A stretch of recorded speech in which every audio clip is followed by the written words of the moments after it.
Evolución de los sistemas operativos.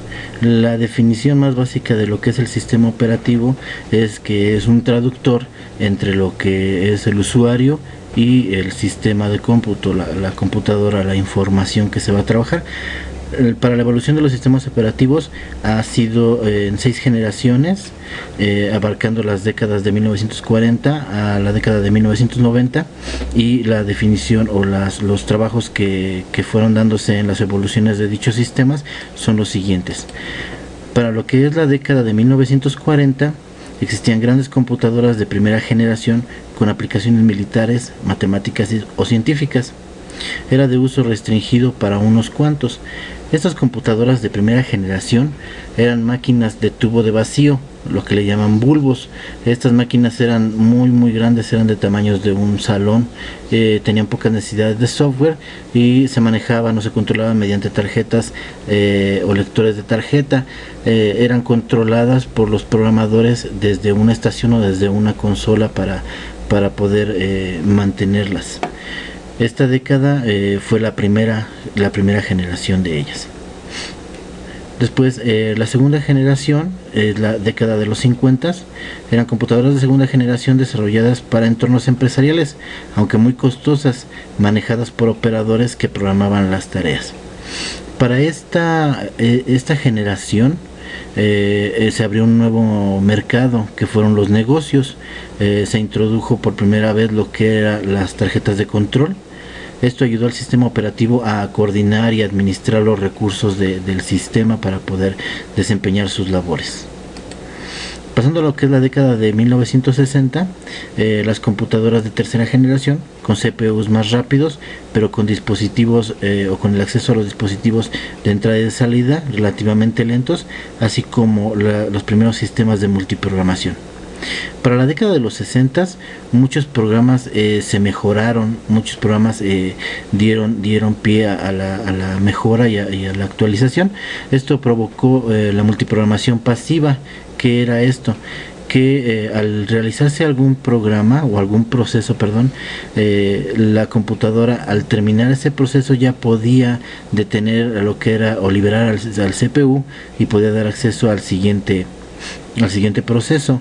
Se vio que se afectaba mucho el tiempo de respuesta en lo que era el CPU, así que se optó por manejar lo que era la multiprogramación activa.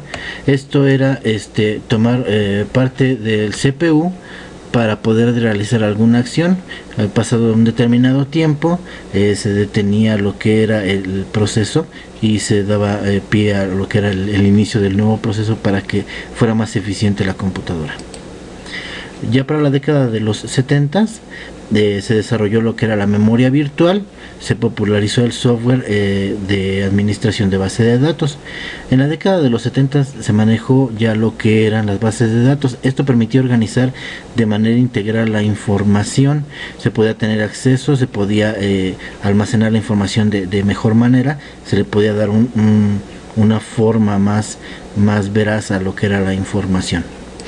En la década de los 80 el hardware era más flexible y era menos costoso, así como más funciones del sistema operativo. Evolucionaron las computadoras personales y el uso de sistemas de red. En la década de los 80 fue cuando se empezó a propagar más lo que era el uso de las computadoras personales. Se podía tener un poco más de acceso a lo que eran las computadoras a nivel familiar o escolar. También se empezó a manejar lo que eran la información mediante la red. Esto era, se podía manipular información o computadoras a distancia. Si alguien quería o necesitaba manejar un archivo que se encontraba en otra computadora, podría hacerlo mediante el uso de la red. Esta década fue una de las precursoras de lo que era ya el trabajo en sí de lo que eran las computadoras personales. Para la década de los 90 se dio la proliferación de las capacidades de red y las aplicaciones de multimedios. Las computadoras entonces pueden contener dispositivos con cámara digital, micrófono, DVDs, CDs, altavoces, impresoras, etc. La década de los 90 fue el boom de lo que se conoce como Internet.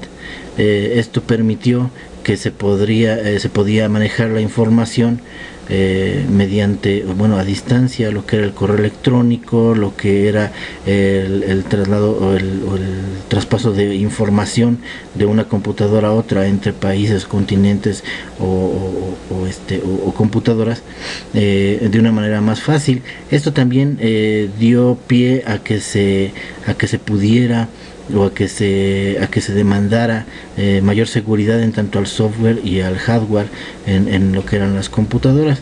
¿Para qué? Para poder tener la seguridad de que las personas que necesitan trabajar con nuestras computadoras sean las personas a las que nosotros les estamos dando el acceso, las personas que están autorizadas para ello.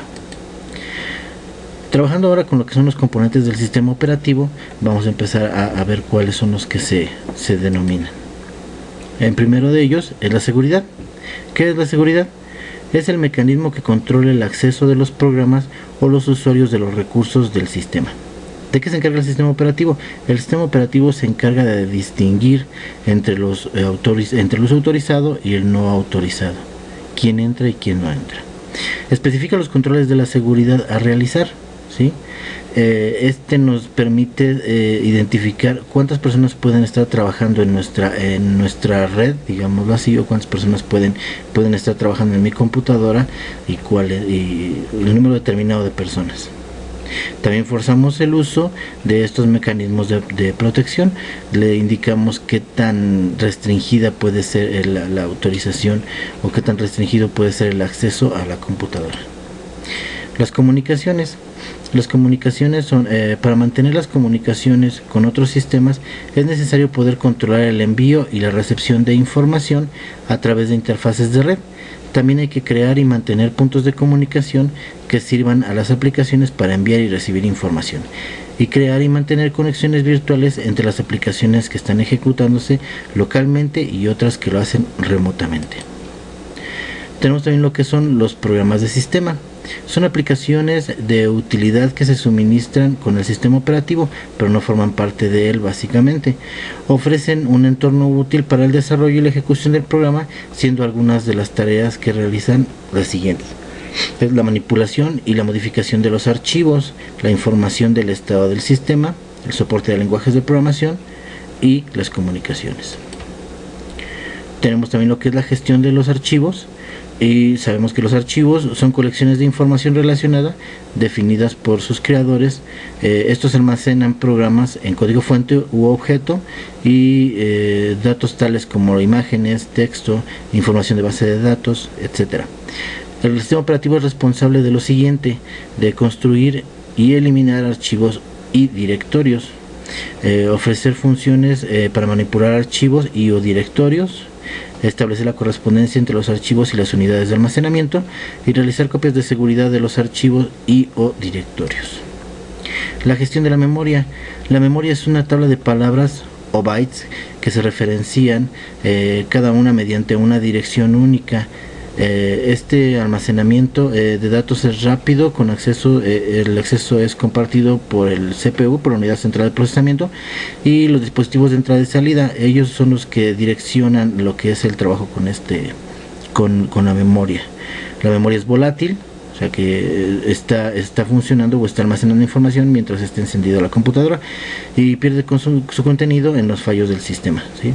El sistema operativo es el responsable de conocer qué partes de la memoria están utilizadas y por quién, decidir qué procesos se cargan en la memoria cuando haya espacio disponible, y asignar y reclamar espacio en memoria cuando este sea necesario. Tenemos también lo que es el sistema de entrada y salida, los dispositivos de entrada y de salida. Consiste en un sistema de almacenamiento temporal, lo que le denominan la memoria caché.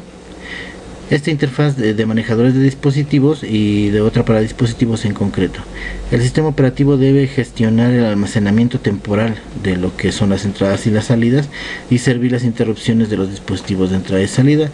Él es el que nos define quién es el que tiene el acceso para poder trabajar, simulando algo así como un agente de tránsito que indica quién pasa primero, quién pasa después, o cómo sería el tránsito para tenerlo coordinado en cada trabajo. Tenemos también lo que es la gestión del almacenamiento secundario, que es un sistema de almacenamiento. Este es necesario ya que la memoria principal es el almacenamiento primario. habíamos dicho que es volátil y además es muy pequeña para almacenar todos los datos y los programas que se están ejecutando. También es necesario mantener los datos que no convenga mantener en la memoria principal, y el sistema operativo se encarga de planificar los discos, de gestionar el espacio libre que tenemos en el almacenamiento y de asignar el almacenamiento. Tenemos también lo que es la gestión de procesos, y vemos que un proceso es simple, es un programa de ejecución que necesita recursos para realizar su tarea. El tiempo de trabajo en el CPU, la memoria, el archivo y los dispositivos de entrada y salida. El sistema operativo de que es responsable de crear o de destruir los procesos, de parar y reanudar dichos procesos, y de ofrecer mecanismos para que se comuniquen y se sincronicen dichos procesos.